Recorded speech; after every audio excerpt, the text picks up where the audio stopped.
Hello and welcome to Gaming the Podcast. My name is John Robertson, joined as ever by Stace Harmon, and this week we are once again talking about Elden Ring. Now, there will be spoilers in this episode as Stace and I are roughly around level 50, so we're going to be talking about our experience from level 1 to level 50, although it's not actually level 1, is it? Because I don't think either of us started off at level 1. No, that's true, yeah. So starting level 2, level 50, So I guess it makes sense to say what that means for each of us. Roughly, like, where are we in the world? What have we done? So, yeah, Stace, around level 50, where are you at? Let me regale you with a complete retelling of everything I've done in Elden Ring for the last 40 hours. It started with... the last thing I did, the last significant, I guess, story thing that I did is make my way through Lucaria Academy. So I've just got to the second boss, and as John mentioned, there are spoilers, heavy spoilers. I've just got to the second boss of that area, having beaten Radagon, who's like a fox shaped big beast thing, and I'm fighting Renala, which is an interesting kind of 2-stage boss fight. I fought her once, she's beaten me once. I'm going to go back in later on and give that another go, but that's kind of where I am story-wise. I mean, of course, with Elden Ring, as anybody who has been playing it knows, neither your character level, nor really the number of hours you've played is a defining metric. It's not really a comparable metric. When you say to other people, oh, yeah, I've done 20 hours too, or I've done 30 hours, that doesn't really mean much in terms of where you might be. You'll have seen radically different stuff, which is one of the wonderful things about Elden Ring, and part of what we're going to talk about today. But yeah, that's where I am story-wise. So how does that compare to your kind of progression? I think you're a little bit higher level. I think I'm about level 49. I think I am. You're a little bit higher than that, aren't you? So where are you in terms of the story events? Yeah, so I'm level 52, I believe. So I'm level... Okay, let's start with where I am. Yeah, so I'm just beyond that. So I've completed the academy. And I've gone slightly north of there. I've unlocked a new area, the Atlas Plateau, which has a very grand opening. For anyone that's a grand introduction, anyone that's been there will know what I'm talking about. But what I've actually just decided to do is that the Atlas Plateau. It's not that the Atlas Plateau is too tough for me because I've beaten enemies there, but I'm someone who kind of like, I opened up a lot of the map at the start and then didn't do a lot of the stuff that I unlocked. I just kind of went there, unlocked it, got some grace points, and then just ignored it. So what I've actually done is I've just recently decided to go back to Caelid and do some stuff there, because I thought like it's getting a bit unwieldy for me at the moment because I'm unlocking so much of the map, but there's so much of the stuff I've unlocked that I haven't done. So I'm starting to lose track of what I have and haven't done, or what I might have missed or haven't missed. So I've gone back there and I'm starting to explore that area. Yeah, I mean, that probably it bears saying, yeah, because even in saying that I'm at Lucaria Academy, so you've killed 2 of the 5 main bosses, or the 5 as I understand it to be, at least 2 of the demigod queen, children of Queen Marika. I've killed 1 and I'm on my second. So yeah, that, because even that, like, there are other places you can go where, you know, I don't know that Lucaria Academy can be the last thing that you do, but it might not be the second thing. It might not be the second boss. I think certainly you could have done at least one other before you do this one. So, yeah. So you're a bit further. It sounds like we've taken a similar path. Yeah, it could be your first, couldn't it? Yeah, because you can. I think there's a side route you can get. Because I think I unlocked Liurnia stuff before I beat Godric. Because you can go around the side of the castle somewhere. I can't remember how, but yeah, I'm pretty sure I got grace points up there. I didn't go into the academy, but the way that you get into the academy isn't linked to beating Godric. So I think you could go there first. Right. Well, I mean, so that just highlights it, really, isn't it? It's kind of what we're talking about. It's this whole thing of where you are in Elden Ring and what you're doing is unlike many other games, even other open world games. It's not really tied to how many hours you've put in or what level you are. So, but it just as it happens, I guess there is a probably most common or most popular path through the game, because certainly without discussing it between us two, we seem to be taking quite a similar path, in terms of main story events at least. So of those, though, you've played 50 odd levels, and this is where and even though we're only 3 levels apart, that is quite a big gulf in terms of the number of runes you start to need to upgrade, and I'm sure it just gets crazy from here. I think I'm on 17,000. Yeah, so we're a good 50 odd 55,000 runes apart in terms of our just those 3 levels. But what have been some of the things that have struck you? I mean, that's obviously a very broad question, but what's like, clearly you're enjoying it, as am I. What are the things that have been kind of your standout moments? What are the, either in terms of actual events or in terms of systems or the way the game's put together, or what's kind of I think why is it so good? The single most impressive thing, and it's quite wishy-washy, but I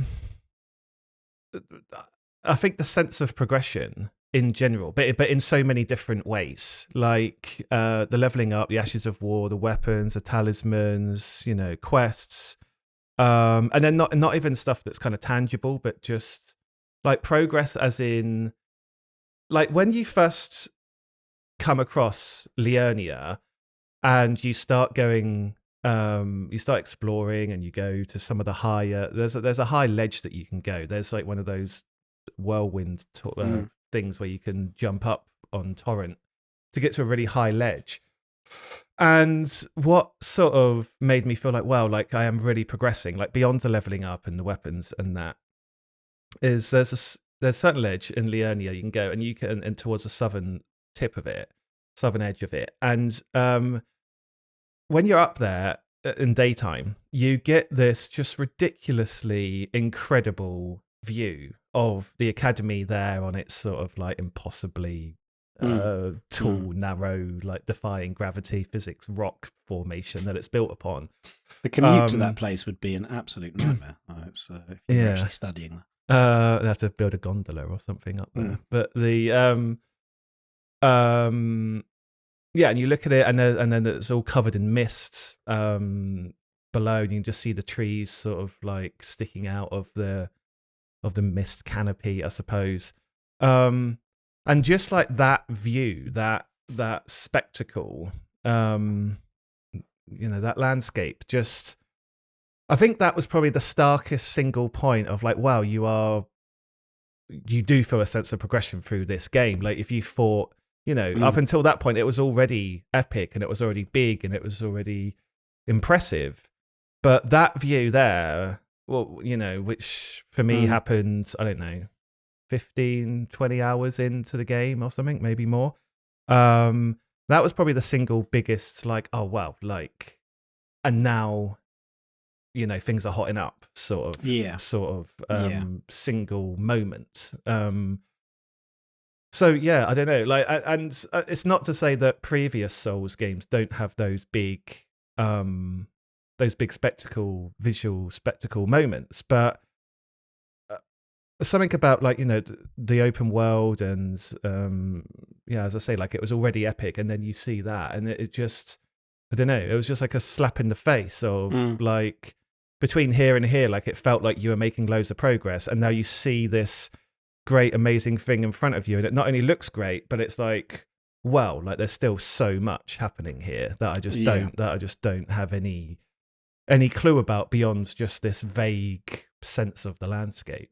Yeah, that's, I've had a couple of moments like that, and I think that at the very beginning, the opening, you come out of the underground kind of tomb cavern bit into Limgrave, and that feels epic at that time. It feels like, oh wow, there's a whole world to explore here, and it's very densely populated. There's very, very, very well curated, that bit as you come out into the world for the first time, because you see there's a person nearby to speak to, there's a church a bit further on, there's this big golden imposing knight patrolling around, there's this crumbled bridge in the background, there's the Erd tree, there's like all these layers that draw the eye, and that in a designed from a design point of view, give you things immediately to aim at in the short, medium, and long term. Be that a person to go and speak to, or a location to go to, or a fight to engage with. That you can, the way that knight is designed, the tree sentinel is designed, you can see pretty clearly that is not a fight to go and pick immediately when you come out of the tomb. So there's all this very clever visual communication going on. And that's one of the things that I think, the way that the game gives you information in multiple ways and across multiple levels is one of the things that I've been most enjoying. And there is, I think, if I was to pick a particular point of that, it's the consistency of the world, which encourages me to explore and experiment with things. I discovered very recently, that just randomly, I did a lightning attack on enemies standing in water, and the lightning behaved differently than it does on land. And it's a small thing, and it's also, in retrospect, an obvious thing, but only in so much as that you can trust that the world behaves in a way that is determined by the world itself, which doesn't sound like it makes any sense, but it doesn't sound like there's no pop-up, there's no tutorial pop-up that says, by the way, if you're doing lightning attacks and you attack somebody in water, you're going to get this arcing effect that has like an AoE damage attached to it that doesn't happen on land. Nobody tells you that. You don't get a pop-up, but it's there. And knowing that, I'm now encouraged to try other attacks. And there's this trickling of information that even the day-night cycle is another thing. Enemies appear or disappear during the day or at night. Knowing that very early on, being introduced to that very early on, gives you a reason to go and find places, to go and look at places that, I don't know, there's a bridge, there's nobody on the bridge, but it looks like a very grand setting. Maybe I'll come back at night, maybe there'll be something there. So it's a very densely populated as in people, but as in content, stuff to do, world. And it's very rare that I've been disappointed or not given something to do when I've tried something. Yeah. I thought, well, I'll go to this place, or what's that is that a thing on the map, or is that just a weird quirk, visual quirk on the map? And I go there and know that is an actual thing, and then that leads to other things. And it's like, okay, so I can identify those. Mines are that. There's just so many things where the world feels like a consistent place that isn't just there for me. It's there, there'll be stuff that I know that I could talk to even after 40 hours and at level 50 pretty much. I could talk to you about, could talk to other people about, and there's stuff to learn about the world that I'm not aware of and I love that. I love the fact that you don't get told everything. There's a image doing the rounds on Reddit of that you pointed me at, this if Ubisoft made Elden Ring. And perhaps it's a bit unfair to pick on Ubisoft because it would be many other companies that aren't from Software. And it's just a screen absolutely chock-a-block full of your character saying, oh, I should check out that cave that I saw earlier. And there's like a mini map that tells you, million different points of interest, and a compass bar that's pointing at loads of things. And Elden Ring just strips all that back and says, well, there's like a two-way trust thing going on. It's like, you trust us that if you invest your time, you're going to find stuff to do, and we'll trust you to work stuff out and find it. And that's feels so refreshing. And is anybody missing the tutorial stuff? Is anybody missing I don't know what to do now. I need an arrow to point me in the right direction. I haven't really seen anything. People talk about difficulty, but they don't talk about where's my tutorial, Yeah. I mean, there probably are. It's just maybe those people seeing how much positivity and hype there is around it are probably just a bit shy to come out and stake their beliefs. I mean, it's not flawless. Let's make that clear. I'm not flawless, pretending it's flawless at all. But yeah, no, it's just, I don't know. It is astounding. On the seeing information bit, it's interesting because I have just gotten. So if you listened last week, I'm playing a samurai. And I've just unlocked 2 swords yesterday. Oh, well, unlocked. Nice. I got 2 swords yesterday. So I was telling you the other day. Flower. That's awesome that you had 2. I was telling you. Yes, I've got 3 samurai swords in total now. Yesterday, off the podcast or the day before, I was telling you about the magma worm. boss that I tried once and died. Went back. It's not actually that difficult. I beat it second time, the third time overall. Defeating that got me a new katana. And I was like, oh great. The Moonveil katana. The problem is with the Moonveil katana is that you need an intelligence of 25. I think it might be like 18 or something. Anyway, it's many level. It might even be 15. I can't remember. It's my intelligence currently 8, so it's a long way off. And so I unlocked that, but I also unlocked another katana, the Naga Kiba, which is very much like the katana you start with as a samurai, but it's just really long. Like it's like double the length, or a third extra length, or 50% extra, or something. It's significantly longer. And that needs strength 25 or something to wield with one hand. No. You can two-hand it with my current strength. That's fine. But getting on the information bit, getting the Naga Keeper, you have to talk to this guy Yura, or do this guy Yura's quests, and Yura is right at the start of the game. But I didn't see him at the start of the game. And anyway, you have to do. He wants you to go and kill these phantoms that invade your world, and I was killing these anyway because I was going. I was just by chance visiting areas of the world, and they would pop out. Whether or not you talk to him or not, they still pop out and attack you. Yeah. It's just that I'd already killed a bunch, and then I spoke to him, and then he's like, oh, you've only got one left or whatever. And I was like, oh, great. Anyway, I killed the last Happy one. Coincidence. Yeah. Well, I saw him again, got the sword, then the last one pops out. You kill him. Like, that's a spoiler. You kill her, actually. So it's interesting that, yes, the game doesn't give you all of the information that you need, but it also doesn't ask you to access that information or do things in a certain order in order to make it work. So like Yura was already there and I missed him, or well, quote unquote missed him, you know. But by missing him, it doesn't mean that I'm choked off. Yeah. I'm choked, I'm kept out of that, of getting the Naga Kiba or doing those quests. I was just doing it without even knowing. Yeah. And then you go back and he's like, oh, like, thanks. So yeah, the game feels like more alive and sort of in all of those things that you were saying. Because it doesn't, like, quests paths don't always have to be accessed by like at a certain point in order to be valid and activated. You can you can accidentally do part 4 and 3 of the quest and then do part 1 and 2 afterwards, and that's still completely fine, which is quite a complex I like also that points to the fact that you're doing stuff without being. You're not doing stuff because you've been told to do it. You're not doing stuff because you have a big gold quest marker that says go here and do this. No. Or and if you're bored, you can go and track down, the third phantom of those 4 phantoms, and here they are on the map. It's just like, I don't know. I mean, it's very easy to knock other things, but it's an important point to bring up, because the way that open world games have been made for a long time has been, it's been iterated on and it's evolved, but it's been very similar across multiple developers and multiple publishers for a long time.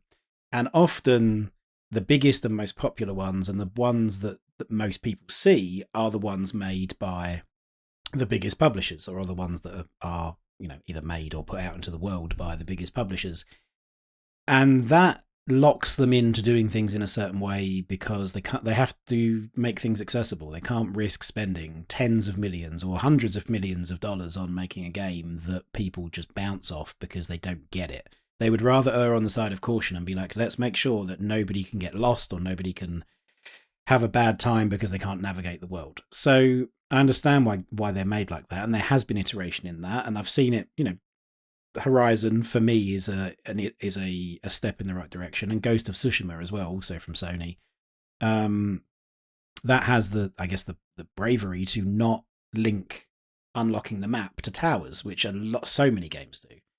So that you can see where all the content is. That's very much, if you want to go and find out what's over there, you have to go and explore it. So, but Elden Ring, in presenting its open world, I think has changed things and is going to change things moving forward. Not for everybody. It's not going to like be a sea of change overnight, and it's going to be, well, there's not going to be any more open worlds like there used to be.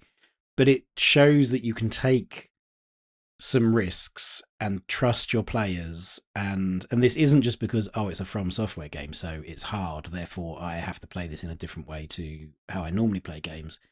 This isn't about that side of it. This is about just how you create and populate a world and how you present that world to the players. That isn't just you're at the center of this and everything's about you and what do you want to do. This is Elden Ring. You play like that. What do you want to do? But you get that sense of a world that existed prior to you arriving and exists whilst you're there, and stuff just goes on, and either you're party to it or not.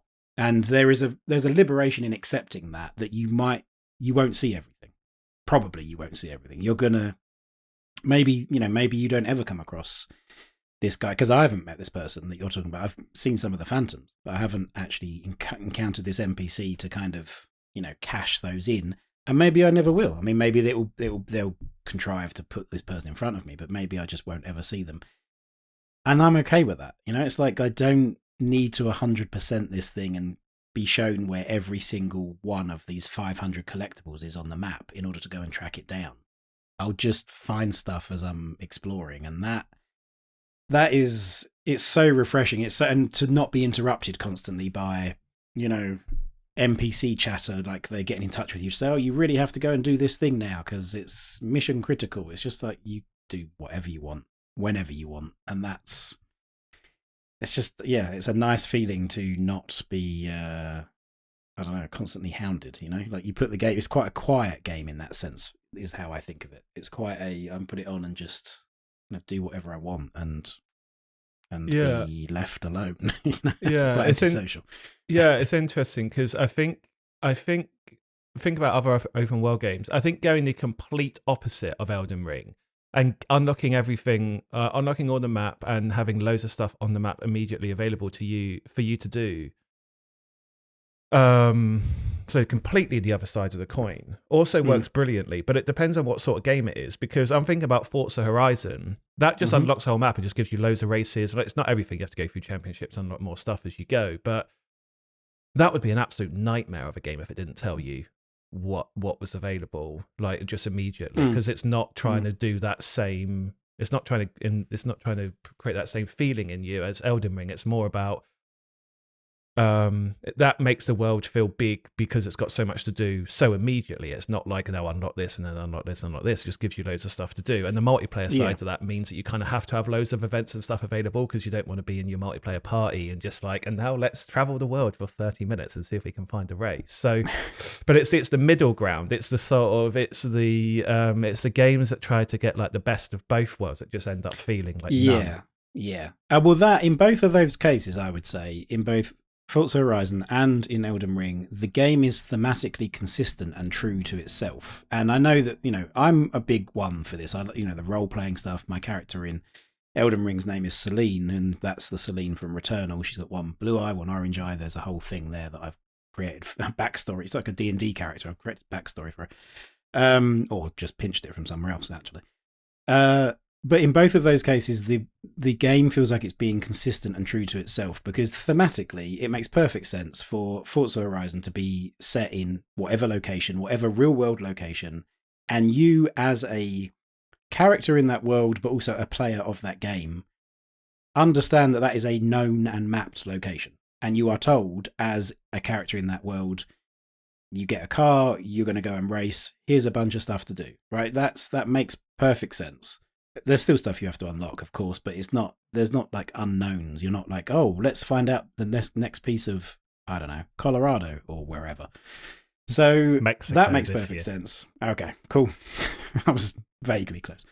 And then Elden Ring makes sense. As for your character in the world, you're coming into this world, you do find map pieces, but they're just pieces of a map that just show you the topography of the land that you're in. They don't show you where the merchants are and where, the sites of grace are. You have to go and find those by exploring. So there's a real pleasing sense of consistency, that the form and function of it, what it is backed up by how it behaves.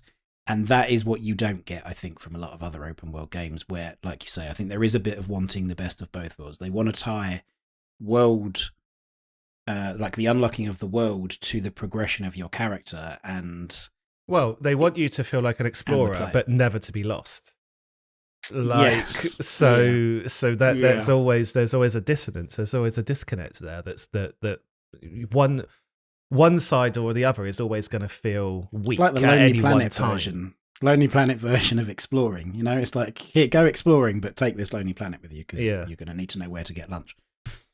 So what about on the character side then? So on so in the last episode I said I'm fully focused on dex and vigor, like so health and dex, and a literally 2 or 3 points into endurance to increase my stamina a bit. And I've stuck to that, and that's still what I'm on level 52. Those are the only things I've really focused on. Well, they are the only things I've focused on. But I'm now at a point where I've got about 20,000 souls, 20,000 runes on me, but I haven't spent them yet because now that I've got these 2 new swords, I'm not sure where to go, and it's with my character, and it's what's making the decision particularly difficult. Like, I would have just carried on buffing dex and vigor if it wasn't for the fact that I'm now in the areas that I'm going, in some parts of Caelid, in the Atlas Plateau, I'm coming up against enemies that are just difficult to beat now. Like normal enemies, they're just difficult to beat at all times. Whereas up until now, it's always been that the majority of enemies in an area can be pretty easily taken care of, and then whittled away, and then just leave the difficult ones to focus on. But that's not easy now because the 8 enemies in a room or 6 enemies in a room or whatever are all quite challenging. So given that I'm so dedicated towards getting in close and doing loads of damage and then getting out again, trying to find those gaps between the 6 or 8 enemies is getting more and more difficult. So I'm starting to die more. So now I don't know where to take my character, which is why I haven't spent the runes. So is there any sense of disappointment? Were you disappointed when you got two new weapons, not just one? It's like, okay, that one's I need extra strength for, but 2, and they both need something that you haven't been leveling because, like, I don't know, did it feel like, well, this sword type requires dex? Like, it's disappointing now that I don't know, like you've been misled in some way, or like it's like, well, I don't know. I wouldn't. Yeah, I don't know. I wouldn't say that. I think initially I probably was a bit not disappointed, but just like annoyed. Yeah. But now I think maybe it's wiser and more fun to treat it like an opportunity rather than a problem. So I can wield the Naga Kiba in 2 hands. So I can basically just swap out my current, the Uchi katana. And you can still level up the sword, right? You can still smith the sword to... Yeah, and I've been doing that. It's already on a +5 or something. And the Moonveil katana I haven't at all yet, because I just can't do any... I can't wield that single or dual-handed. So basically what I'm doing at the moment is I'm using the Naga Keeper like I did with my other sword. I'm two-handing it because it's the only way I can effectively use it. And it's doing a similar thing as my last one. It's not quite as powerful as my last one yet because it hasn't been leveled up as much. But it's got the longer range does make it a bit easier to use when there's crowds to deal with because I can start hitting them earlier before they get to me. But I think what I really want to do, given the difficulty of the enemies that I'm facing, and that I probably need to mix it up and can't just keep relying on... Well, I suppose I could, but I don't know if I want to now that I've got these... Now that these swords have sort of like... The new swords have sort of like opened the ideas, the floodgates of ideas of how to take the character. I think what I want to do is be able to wield the Moonveil and the Naga Kiba at the same time. Like one in one hand, one in the other. I mean, how cool would that look? So wielding katanas. So it's going to take me, I think, another 18 levels or something like that to be able to do that.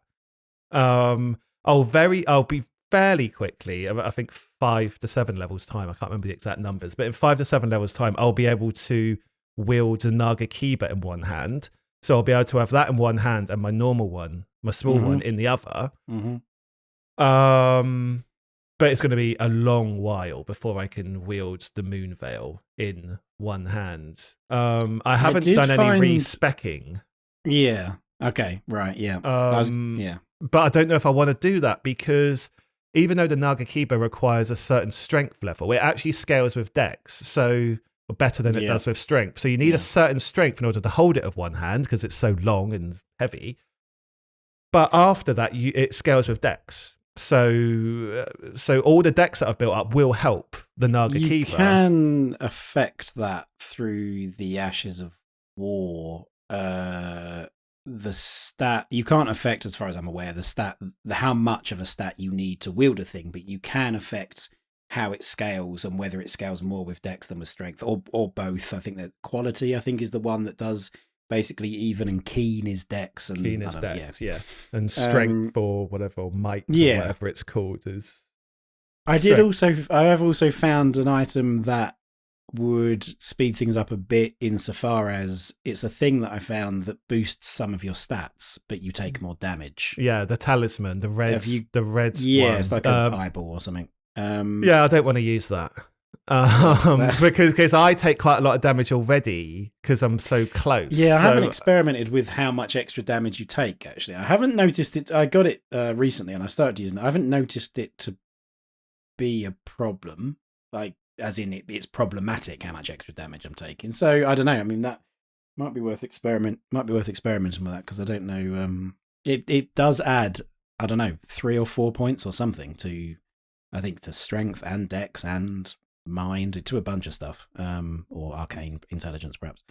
Yeah, I'm using 3 talismans at the moment. How many? Okay, I've only got 2. Yeah. Right. So I'm on a similar, not a similar thing at all, actually, because I haven't gone down. I didn't go kind of hard down one route. I was a bit, as I mentioned last week, a little bit kind of wishy-washy, I suppose, in, a bit like a magpie. Like I picked something up. I picked up a new glintstone sorcery, and I was like, oh, this looks fun. I need to put an extra couple of points into intelligence to use this. So a lot of my stats are quite evenly spread, apart from, I don't know, faith. I haven't done much on, and endurance, I think I haven't done a huge amount on. So, but I'm looking for a second flail for some reason. I think because I've been so long in trying to find one, I now really like this idea of dual wielding flails. I think this just is tremendous fun. So I want to do that. I seem to have 2 of every other weapon. I've got 2 swords, I've got 2 daggers, I've got 2 hammers, I've got like basically everything. 2 whips even I've got, which could also be cool. But yeah, I can't find a second flail. So that's my ongoing quest. But I'm still doing, probably like you, similar insofar as the thing I started out doing, I'm still doing. It's just that mine was quite spread. I wasn't really excelling or specializing in anything. So I've still got a shield and a flail, and then I've got 2 daggers for dual wielding daggers, and I've got a staff for sorcery. So I'm sort of maybe spread too thin, but nonetheless, I'm having fun. I get to feel cool dual wielding daggers when things are a bit easier, like I don't really risk doing it when there's actual hard enemies or anything, but when I get to do it, against low level enemies and feel like I'm being a badass, even though it's relatively easy. So how do you approach boss fights then? With a spread of stats like that? Like when I go against bosses, or up until this point now, I might be changing tactics, but up until now, because I know my strengths and weaknesses so intimately, I can I have a focus when when learning a boss's attacks and their movement patterns, and then how to see the gaps in there, because I know what kind of gaps I need to look for immediately. Yeah. So yeah, I am. It probably takes me longer to suss that out. And I did catch myself being kind of overly cautious, like running around, circling around an arena with a shield up in the ways of like Demon Souls, Dark Souls kind of days. But then realizing, and it was through a conversation that we had about like, well, maybe I should try and two-hand a weapon more frequently, because that doesn't really favor me. The longer a boss fight goes on, the more likely I am that I'm going to die, because I'll get, hit a couple of times, my stamina will get depleted, I'll be open to an attack. So really, to an extent, I need to be far more the aggressor. Not necessarily super aggressive, but I just need to be more the aggressor than like reacting to what's going on. So, but I will typically still enter with a shield, and it's kind of shield and flail. And then once I've got a feel for it, I'll try and then two-hand the flail and just dodge through attacks. Daggers I haven't really tried on bosses yet. They're awesome. Like, you get a lot of attacks in, as you'd imagine, and they do bleed damage and all the rest of it. But you need to get a lot of attacks off uninterrupted before to really do proper damage. So, and the sorcery stuff.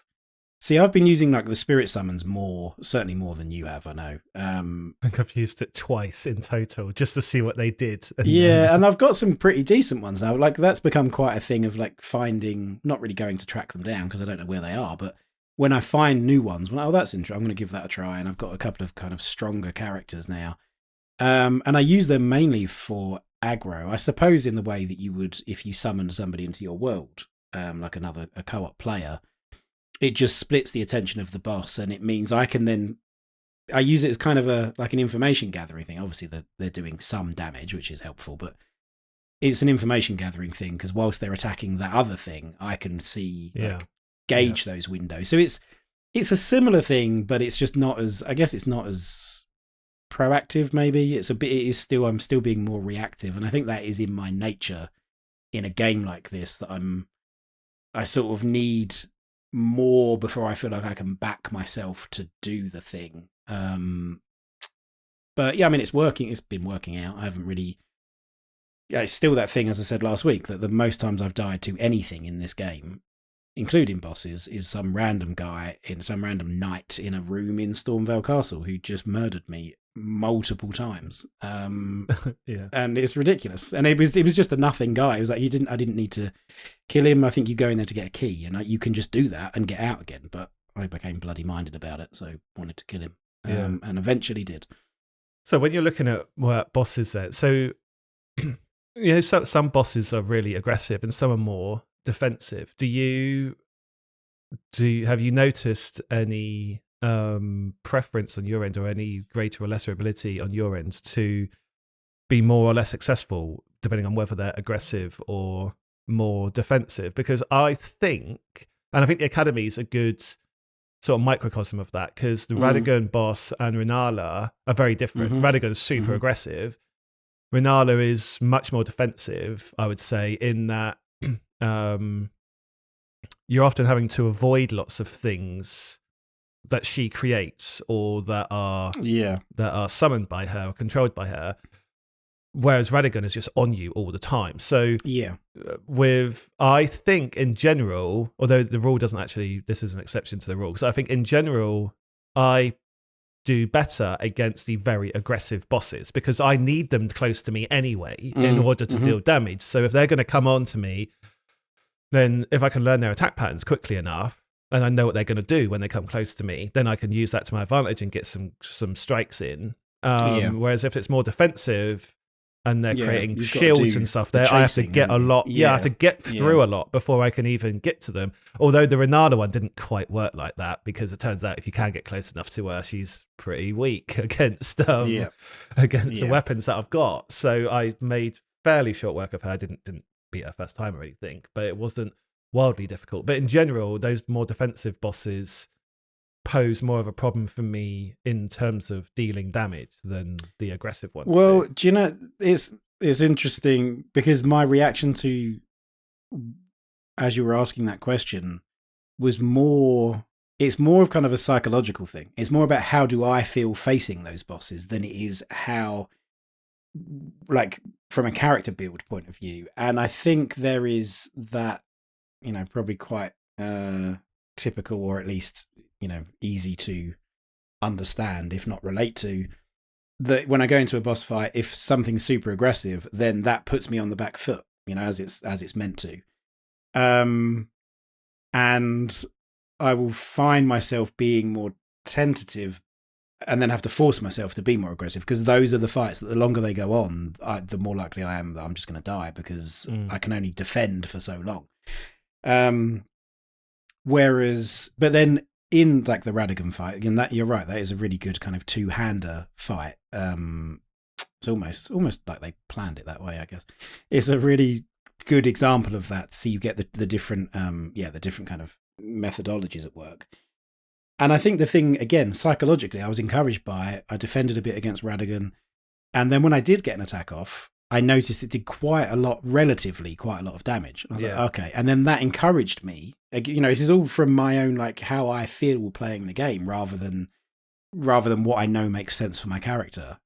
And then that encouraged me to be more aggressive and to, accept that I'm going to get hit a bit, but actually, if I can get those hits in, either make him bleed, stagger him. So, yeah, there's more of me as the person playing the game than I know my character can do this and I know that they are good at X, and so that's what I'm going to push for.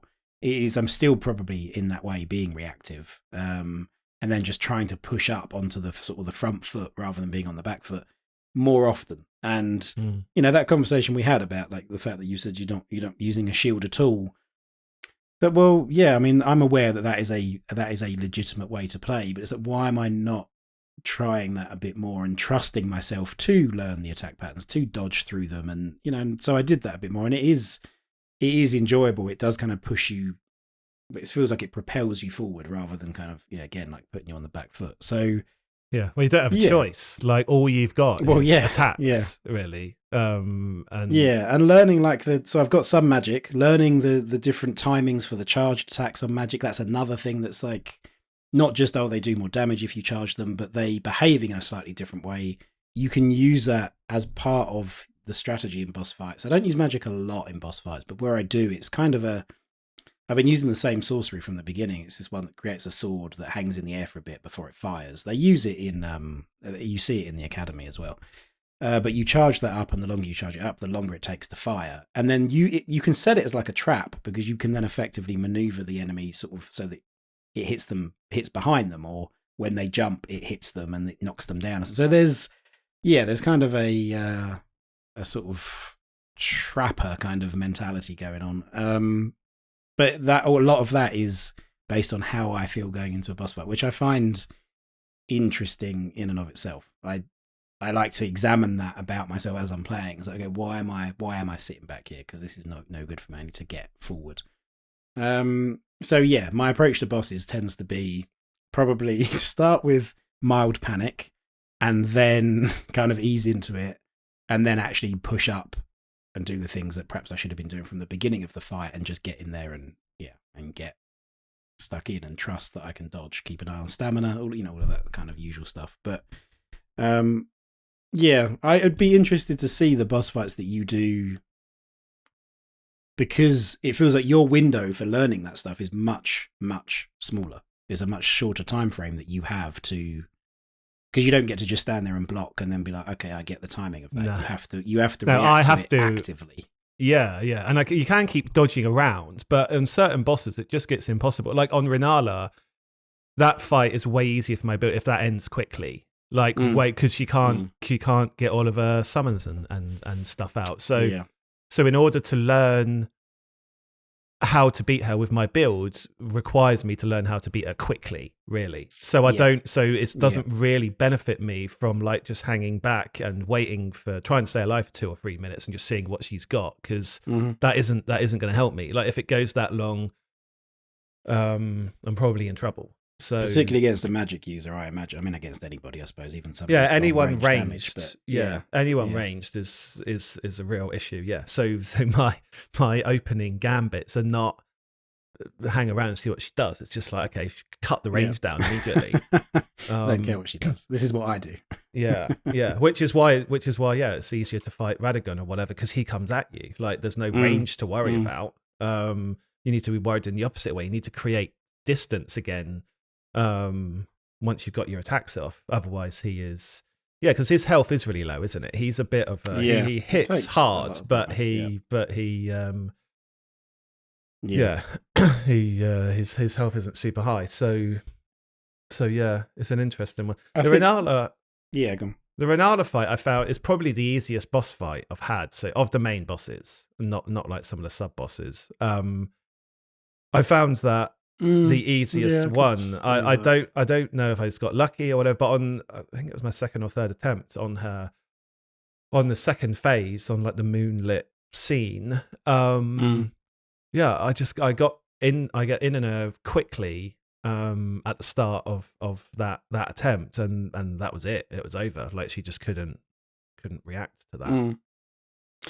So, well, I'll let you know how many attempts it takes me. I'm on my second at the moment, but we'll see how that goes. There's a bit of a trek back to that fight, which is typical for a Souls game, but not so typical for an Elden Ring. For Elden Ring, it tends to be a lot more forgiving in that sense. You get a lot more chances to go again with like the States of Marika. So yeah, I've got a bit of a trek back, and then I have to keep retrying.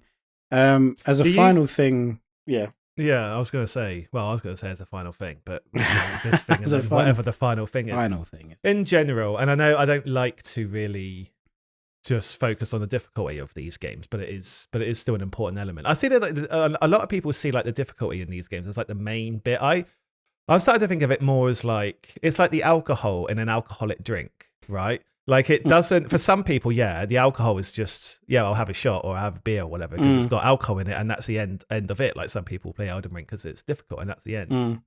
But the alcohol is the bit in the drink that brings the rest of the elements together, right? And I kind of see the difficulty is in Elden Ring in Souls games as being like that. It's like it's the glue that connects everything together. It makes all these things that we've been talking about feel more meaningful, more of an achievement, and more aspirational to beat. But in general, how do you find across the first 50 levels the difficulty? Because I have to say, I think this is a bit easier than both Demon Souls and Bloodborne, that are the ones that I've played recently. It's not necessarily that like the bosses are easier than those bosses or whatever, although I think those games so far have had higher challenges, but again, we're not at the end of this game, so we don't know.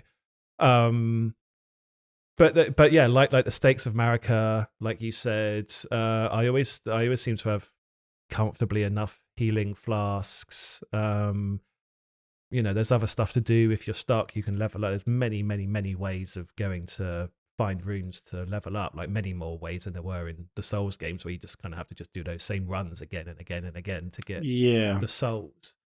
Yeah, well, that yes, and that. So I similarly, I think I would say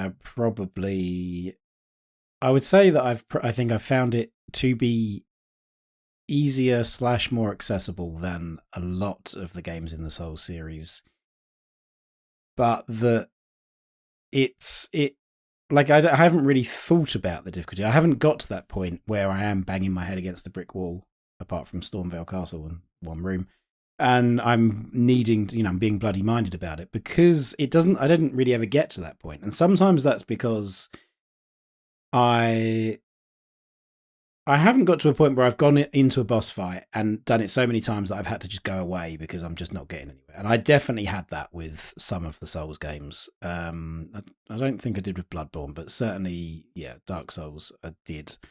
So it does feel more accessible. It does feel easier, but it feels mostly for me like the difficulty isn't a thing to focus on. And perhaps some of that is, as you're saying, it's like it's the thing that binds a lot of the ingredients. And because the game is like that, it means I'm going and seeking out certain things. I'm going and finding those mines on my map to then get smithing stones. And I'm not doing that because the game is difficult. I'm doing that because I am aware that there is what is it? I guess it's like it's unforgiving, or it just doesn't, it kind of doesn't care about you. Like you might go into a boss fight and find it really easy. The game doesn't care. The game hasn't failed in that instance. It's like, that was fine. There'll be an enemy along soon that you will have trouble with, as I found. And that's, I like that. I like it doesn't make a big song and dance. I mean, of course, the story is quite grand. It's like this high fantasy thing of all of these characters and their relationships and how they fit together into the world. And so it doesn't want you to tear through those bosses too easily, I imagine, but there isn't like it doesn't set anybody up to be like, oh, this person is invincible, and then you make it look stupid. And equally, it doesn't kind of insult you by saying this is a really easy boss. You know, I see messages in the world, and it's like, oh, weak foe ahead, and that annoys me because it's like, well, that's everybody's version of that is different. It's like, okay, great, like it's weak for the build that you're using, but that doesn't, and it just creates that feeling. You know, it's like when somebody asks you a question, you're like, oh, I mean, obviously you know X, Y, and Z, and it's like, well, actually, no, I didn't know that, and I don't know, who does it benefit to say this is really easy or this is a weak foe. So anyway, you're sounding every bit like we're not getting any younger, are we? Because my dad has this thing where he hates people that say obviously. It's like, well, obviously, sir, it's because of this. He's like, well, it's not obvious. Like, yeah, definitely. I am definitely getting old. That's for sure. What was the question? Yeah, so difficulty. Yeah, I mean, it's something that I haven't thought as much about it in this game as I have in some of the Souls games. I think those are they're much more tightly curated, and they know you can farm, obviously, but they know kind of where you're going to be at any given point in that game and how much of it you've unlocked, and roughly, within a banding of how many levels you're likely to be at. Whereas Elden Ring feels much more just, here's the world, go at it, and I haven't even really, as I say, had that thing of I'm banging my head against brick wall over here, I'm going to go over here instead. I've just kind of explored places I've wanted to, and in some cases then been like, okay, I'll come back later, because even this tiny little imp enemy is killing me in like 1 or 2 hits. But yeah, I think it is, and as we said last week, for anybody that has been put off Souls games, you're probably not listening to this podcast if that's you, but anybody that has, or anybody that's got friends who have, this, I think, is the game. This isn't like the culmination of the Souls series you have to have played through those as training to get to this point to be able to play it, because it's just so hard. It's almost the opposite. This is all of the lessons that have been learnt in those games put into one big world and kind of presented to you to do with that whatever you want, and in whichever way you want. So I would say, yeah, certainly it's the most accessible game from Software in many, many years. And it's not obtuse either. It doesn't, as I say, at the beginning, it teaches you stuff. The information is there. Yeah, just try stuff out and see, and take note of what you learn. I think that's don't expect a prompt telling you that you can press circle to dodge backwards and then press R1 to attack, and it does a different type of attack. Lots of Souls veterans will know that, but lots of new people won't, because it doesn't tell you that. So you just try stuff out with the tools that you've got, and hopefully you'll have a very fun time. Yeah. All right, so it sounds like levels 1 to 50 for us have been pretty positive so far. Yeah. Okay, well, we'll be talking about Elden Ring. I'm sure some more in future episodes, so do subscribe and check those out when they arrive. Otherwise, thank you for listening, and we will see you again next time.